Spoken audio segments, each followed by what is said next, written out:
ಹರಿ ಓಂ.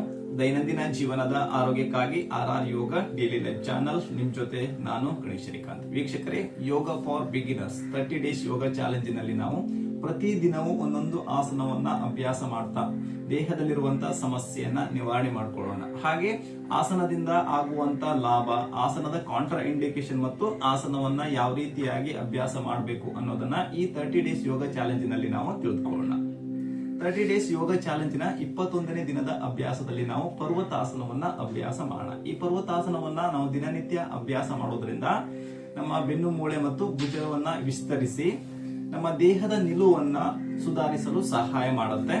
ಹಾಗೆ ಭುಜ ಮತ್ತು ಕತ್ತಿನ ಭಾಗದಲ್ಲಿರುವಂತಹ ಒತ್ತಡವನ್ನ ನಿವಾರಣೆ ಮಾಡುತ್ತೆ. ಹಾಗೆ ಉಸಿರಾಟದ ಶಕ್ತಿಯನ್ನ ಹೆಚ್ಚಿಸಿ ಏಕಾಗ್ರತೆ ಮತ್ತು ಮನಸ್ಸಿಗೆ ಶಾಂತಿಯನ್ನ ನೀಡುವಲ್ಲಿ ಈ ಆಸನ ಉತ್ತಮವಾದ ಆಸನವಾಗಿದೆ.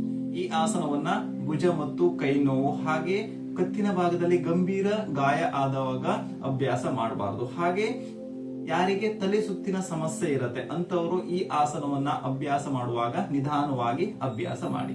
ವೀಕ್ಷಕರೇ, ಈಗ ಪರ್ವತಾಸನವನ್ನ ಯಾವ ರೀತಿಯಾಗಿ ಅಭ್ಯಾಸ ಮಾಡಬೇಕು ಅನ್ನೋದನ್ನ ತಿಳಿದುಕೊಳ್ಳೋಣ. ವೀಕ್ಷಕರೇ, 30 ಡೇಸ್ ಯೋಗ ಚಾಲೆಂಜಿನ 21ನೇ ದಿನದ ಅಭ್ಯಾಸದಲ್ಲಿ ನಾವು ಇವತ್ತು ಪರ್ವತಾಸನವನ್ನ ಅಭ್ಯಾಸ ಮಾಡೋಣ. ಪರ್ವತಾಸನವನ್ನ ಅಭ್ಯಾಸ ಮಾಡಲು ನಾವು ಎರಡು ಕೈಗಳನ್ನ ಮುಂದಕ್ಕೆ ಚಾಚ್ತಾ ಮೊದಲು ಟೇಬಲ್ ಟಾಪ್ ಪೋಸ್ಚರಿಗೆ ಬರೋಣ. ಅದಾದ ನಂತರ ನಿಮ್ಮ ಕಾಲ್ ಬೆರಳನ್ನ ಟಕ್ ಮಾಡ್ಕೊಳ್ಬೇಕು. ಹಾಗೆ ನಿಧಾನವಾಗಿ ನಿಮ್ಮ ಪೃಷ್ಠ ಭಾಗವನ್ನ ನಿಮ್ಮಿಂದ ಎಷ್ಟು ಸಾಧ್ಯವಾಗುತ್ತೋ ಅಷ್ಟು ಮೇಲಕ್ಕೆತ್ತಿ ಸಂಪೂರ್ಣ ಭುಜದ ಭಾಗವನ್ನ ಕೆಳಗಡೆ ಪುಷ್ ಮಾಡಿ ಸಹಜವಾದ ಉಸಿರಾಟದೊಂದಿಗೆ ಈ ಆಸನವನ್ನ 30 ಸೆಕೆಂಡ್ಸ್ ಹೋಲ್ಡ್ ಮಾಡಿ. ಸಂಪೂರ್ಣ ನಿಮ್ಮ ದೇಹದಲ್ಲಾಗುವಂತ ಬದಲಾವಣೆಯನ್ನ ಗಮನಿಸಿ.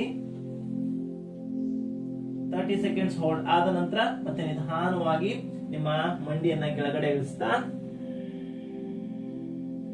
ಹಾಗೆ ವಜ್ರಾಸನದ ಸ್ಥಿತಿಗೆ ಬನ್ನಿ. ನೋಡಿದ್ರಲ್ಲ ವೀಕ್ಷಕರೇ, ಕತ್ತು ಮತ್ತು ಭುಜದ ಭಾಗದಲ್ಲಿ ಕಾಣಿಸಿಕೊಳ್ಳುವಂತ ಒತ್ತಡವನ್ನ ನಿವಾರಣೆ ಮಾಡಿ ದೇಹದ ನಿಲುವನ್ನ ಸುಧಾರಿಸಲು ಸಹಾಯ ಮಾಡುವಂತ ಆಸನ ಪರ್ವತಾಸನ.